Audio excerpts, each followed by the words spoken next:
2026년 5월 28일 목요일 아침을 여는 생명의 큐티 시간입니다.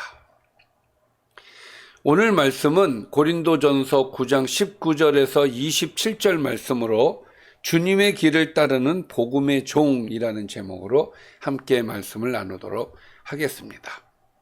자, 오늘 말씀 들어가기에 앞서서 우리 어저께 또 그저께 보았던 말씀, 그러니까 9장 1절에서 18절까지 말씀을 좀 간단하게 살펴보고 오늘 말씀을 들어가도록 하겠습니다.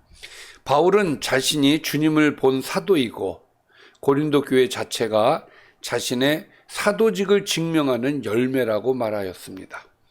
그는 사역자가 먹고 마시며 생활의 지원을 받을 권리가 있다고 설명하면서 율법과 성전의 예를 통해 그것이 정당한 권리임을 밝혔습니다. 그러나 그럼에도 불구하고 바울은 복음에 아무 장애가 없게 하려고 그 권리를 사용하지 않는다 하였고 스스로 고난과 부족함을 감당하였습니다. 그는 복음을 전하는 것이 억지로 하는 일이 아니라 하나님께 맡겨진 사명이기에 값없이 복음을 전하는 것을 자신의 기쁨이요 나의 자랑이다 이렇게 또 고백을 하였죠. 그리고 이제 오늘 말씀이 되겠습니다. 자, 앞단락에서 바울은 자신에게 사도로서의 권리가 있지만 복음을 위해 그 권리를 사용하지 않겠다라고 했죠. 이제 19절에서는 왜 그렇게 했는지 그 이유를 설명을 해요. 내가 모든 사람에게서 자유롭지만 스스로 모든 사람에게 종이 된 것은 더 많은 사람을 얻기 위해서다라고 이야기를 해요. 그러니까 사람을 얻기 위해서 내가 사람들의 종이 되었다라고 이야기를 하는 거예요. 그러니까 사도로서의 권리, 마땅히 내가 그 권리들이 있지만 그 권리를 내려놓는 것은 그러니까 내려놓고 내가 섬김의 자세로 내가 바꾼 것은 내가 더 많은 사람을 얻기 위해서 나의 자세를 낮춘 것이다라고 이제 이야기를 하는 것이죠. 또 스스로 모든 사람에게 종이 되었다. 이 종이라는 말이 이제 그 유명한 이제 둘로스라고 이제 그 이야기를 하는데 이것은 심부름꾼 정도가 아니라 자신을 완전히 내어 맡긴 종의 의미를 갖고 있어요. 그래서 자기 자신은 복음을 위해서 완전히 자신을 낮추고 산다. 오직 사람을 얻기 위해서다. 이것을 강조를 하고 있어요. 유대인들에게 내가 유대인같이 된 것은 유대인들을 얻고자 하며, 그러니까 이제 지금까지 바울이 어떤 낮은 제사를 했는지에 대해서 20절부터 이야기를 하는데 모든 사람의 종이 되었다고 19절에서 말한 이후에 구체적으로 어떻게 그 낮아진 자세였는지를 설명을 해주고 있어요. 그래서 내가 유대인들에게는 내가 유대인같이 된 것은 유대인들을 얻기 위해서다. 율법 아래에 있는 자들에게는 내가 율법 아래에 있지 아니하나 율법 아래에 있는 자같이 된 것은 율법 아래에 있는 자들을 얻고자 합니다. 율법 아래에 있다는 것은 이제 유대인이라는 이야기죠. 내가 율법 아래에 있지 않다. 지금은 내가 율법 아래에 매여 있지 않다. 그럼에도 불구하고 내가 율법 아래에 있는 자같이 내가 행동을 하는 것은 율법 아래에 있는 사람들을 얻기 위해서다. 내가 몰라서가 아니라 그들과 똑같은 위치에 내려가서 그들과 함께하기 위해서 내가 율법 아래에 있는 자처럼 내가 행동을 하는 것이다 라고 이야기를 하는 거예요. 또 21절에서는 율법 없는 자에게는, 이건 누굴 얘기를 하는 거예요? 이방인들 얘기하는 거잖아요. 내가 하나님께는 율법 없는 자가 아니요 도리어 그리스도의 율법 아래에 있는 자이지만, 그러니까 그리스도의 법, 우리가 그리스도인으로서 지켜야 할 권리, 법 이런 것들이 있지만 그럼에도 불구하고 내가 율법 없는 자처럼 이방인들과 똑같이 행동하는 것은 율법 없는 사람들을 얻기 위함이다. 사람을 얻기 위해서다. 이렇게 이야기를 해요. 그리고 22절 말씀은 사실 20절과 21절 말씀 얘기했으면 다 얘기한 거잖아요. 유대인들, 이방인들 얘기하면 다 한 거잖아요. 근데 22절 말씀이 첨부가 되어진 것은 보십시오. 약한 자들에게, 자, 20절에는 율법 있는 자, 21절은 율법 없는 자, 그 다음에 22절은 약한 자들. 그러니까 약한 자들에게 내가 약한 자 같이 된 것은 약한 자들을 얻고자 하며 내가 여러 사람에게 여러 모습이 된 것은 아무쪼록 몇 사람이라도 구원하고자 합니다. 이 약한 사람들은 어떤 사람들을 얘기하는 것이냐면 믿음이 약한 사람들을 얘기하는 거예요. 그러니까 8절에서 나오는 사람들을 얘기하는 거예요. 믿음이 없는 사람들. 내가 지식이 있어서 어떤 행동을 했을 때 그 행동으로 인하여 누군가가 시험 들 수 있는 믿음이 약한 자. 그래서 그 믿음이 약한 자 때문에 내가 지식이 있지만 그 지식을 행사하지 아니하고 나는 안 먹겠다 라고 얘기를 했잖아요. 그것에 대한 설명이 9장 말씀이란 말이죠. 그래서 22절 말씀이 나오는 거예요. 그들을 향해서 하는 얘기예요. 이제는 믿음이 없는 사람들, 믿음이 약한 사람들을 위해서, 그 사람들을 얻기 위해서 나는 그 약한 자들처럼 내가 행동을 한다, 그 얘기예요. 그러므로 그렇게 함으로써 그들에게도 구원을 얻게 하기 위한 것이 나의 목적이다라고 얘기를 해요. 그래서 23절에 내가 복음을 위하여 모든 것을 행하는 것은, 그러니까 이 모든 것이 나는 오직 복음을 위해서 내가 하는 행동들이다. 그래서 복음에 참여하기 위해서다. 자, 바울의 삶의 기준이 무엇이냐? 복음이었다는 거예요. 행동의 기준도 선택의 기준도 모두 복음이었다는 것이죠. 그래서 복음에 참여하고자 하기 위해서였다. 즉 바울은 단순히 복음을 전하는 사람이 아니라 복음의 은혜와 영광과 함께 참여하는 그런 삶을 그대로 사는 사람이었다.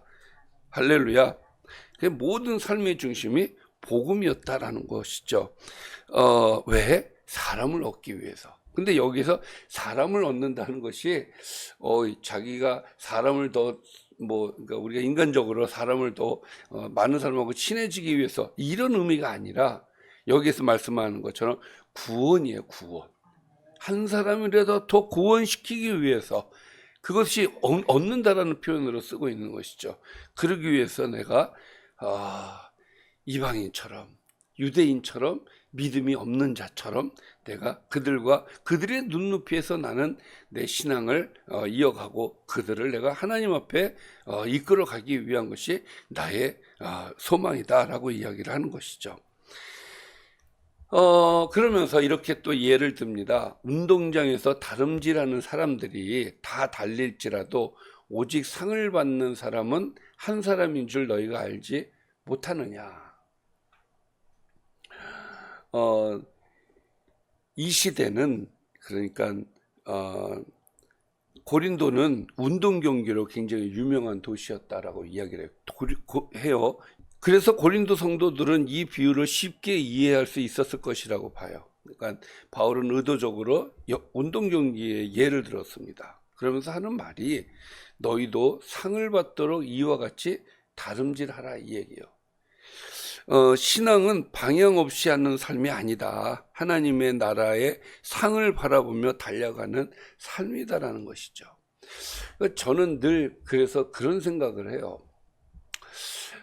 예배 시간이 되면 긴장을 좀 많이 하기는 하는데, 긴장을 하는 것은 늘 말씀드리지만 예배는 인격적이기 때문에 그렇단 말이에요. 예배는 하나님이 받으시는 예배가 되는 거란 말이에요. 내가 결정하는 게 아니야. 하나님께서 받으시게끔 우리가 예배를 드려야 돼. 그러니 그 안에 우리가 정성이 들어가야 되잖아요. 그런데 그 정성을 우리가 다 하지 않으면은 어떻게 됩니까? 하나님이 안 받으시는 예배가 되잖아요. 그리고 실제적으로 이스라엘 사람들이 예배 제대로 안 드려서 하나님 안 받으셨단 말이에요. 근데 정말 예배가, 그래서 늘 예배가 살아있는 예배, 이 살아있는 예배는 뭐예요? 하나님이 받으시는 예배를 이야기하는 건데, 정말 시간을 내서, 예를 들어서 수요일 날 나왔어. 쉴 수도 있어. 그럼에도 불구하고 내가 하나님 앞에 예배 드리러 나왔어. 그래서 예배를 하나님 앞에 드리는데 이왕이면 하나님 앞에 드릴 때 이 예배가 받으시는 예배가 되어야 되는데 그냥 다들 지쳐가지고 와가지고 집중도 제대로 안 되고 예배를 그렇게 드리게 되면은 마음이 너무 아파요. 그러니까 참 그 앞에 서 있는 게 굉장히 힘들 때가 있어요. 어떨 때는 다들 은혜를 받아가지고 너무 좋아. 그 참 모두가 은혜 받는 그런 모습들을 보면 너무 좋은데 어떨 때는 다들 눈은 나를 향하고 있는데 다들 뭐 이게 다 보인단 말이에요. 안 보이면 모르는데 이게 보인단 말이에요. 그러면 마음이 너무 아파. 아니 정말 시간을 내서 이렇게 쪼개서 여기까지 와서 지금 여기 앉아 있는데 왜 여기서 시간을 저렇게 허비를 할까 하는 그 안타까움이 생긴단 말이에요. 그러니까 24절 말씀을 보면 늘 그 생각이 나요. 이왕 우리가 왔으면 1등이 되어서 하나님께서 영광을 받으시게끔 내가 하나님 앞에 최고가 되어야지. 그 자리에서 그런 마음으로 거기에 앉으면 얼마나 좋을까. 이 말씀 보면서 또 그런 생각이 들어요. 상을 받는 사람은 한 사람이다. 그 사람이 되어야 된다. 그 얘기예요. 우리는 모두 상을 받는 사람이 되어야 하겠습니다. 이왕이면 하나님이 인정하시는 그런 사람이 되어야 되지 않겠어요? 바울이 그 얘기하는 거예요. 내가 하나님께 인정받는 사람이 되기를 나는 원한다. 썩을 관이 아니라 정말 그 당시에는 이제 올개관을 쓰잖아요. 이거 썩어서 없어진대요. 근데 우리는 썩어지는 관이 아니라 영원한 관을 우리가 쓰임 받는 것인데 그걸 받아야 되지 않겠느냐. 그러니까 우리가 운동선수보다 훨씬 나은 존재들인데 그래서 그런 운동선수가 되어야 되는데 그 운동선수가 되기 위해서 1등을 하기 위해서 그 운동선수가 하는 액션이 있단 말이에요. 그 액션이 뭐냐면 25절을 보니까 이기기를 다투는 자마다 모든 일에 절제한다. 자, 운동선수가 우리 요즘은 체급별로 이렇게 하기 전에 이렇게 재잖아요. 몸무게 재가지고 체급에 실패했다 뭐 이런 얘기도 하잖아요. 그 안에 들어가야 싸울 수도 있는 거고. 그러니까 그 체급 안에 들어가기 위해서 노력하는 것이고 내가 몸을 만들기 위해서 노력하는 것이고 그 노력할 때 뭐가 들어가요? 절제가 들어가잖아요. 노력이 들어간단 말이에요. 1등하기 위해서 내가 상을 받기 위해서 이 준비를 하면서 모든 이 노력하는 이 모습들이 나에게 있는 것 아니겠습니까? 그런 것처럼 이기려고 하는 사람은 노력을 한다 이거예요. 노력을. 그들은 썩을 승리의 관을 얻고자 그렇게 노력을 하는데 우리는 썩지 아니할 것을 얻기 위해서 노력해야 될 거 아니냐. 그러므로 나는 다름질하기를 향방 없이 아니하고 싸우기를 허공을 치는 것 같이 아니하며 내가 내 몸을 쳐서 복종하게 하면 내가 남에게 전파한 후에 자신이 도리어 버림을 당할까 두렵기 때문에 내가 이렇게 조심조심 사람들에게 다가간다 이 얘기예요. 그러니까 우리가 바울처럼 신앙생활하면 돼요. 그래서 노심초사 영혼 구원을 위해서 애쓰는 이 바울의 모습을 보면서 우리도 정말 바울처럼 이기는 선수, 상을 받는 선수가 되어야 될 줄 믿습니다. 바울은 모든 사람에게, 오늘 말씀 정리입니다. 모든 사람에게 자유로웠지만 더 많은 사람을 얻기 위해서 스스로 모든 사람의 종이 되었다라고 고백을 해요. 그는 유대인, 율법 아래 있는 자, 율법 없는 자, 또 약한 자를 얻기 위해서 그들의 자리로 낮아졌다. 바울이 여러 사람의 모습이 된 것은 사람의 인정을 받기 위해서가 아니라 아무쪼록 몇 사람이라도 영혼을 구원하기 위해서였다라고 고백하는 것이죠. 그러므로 성도는 썩지 않을 상을 바라보고 절제하고 자기 몸을 복종시켜서 복음의 길을 끝까지 달려가야 되는데 이 복음의 길은 낮아짐이다. 섬김이다. 이것을 우리에게 말씀해 주고 있습니다. 섬김입니다. 교회는 섬김이에요. 기도하겠습니다.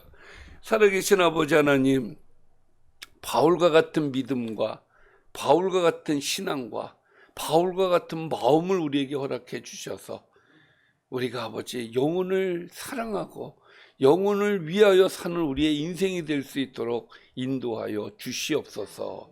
예수님의 이름으로 기도드리옵나이다. 아멘.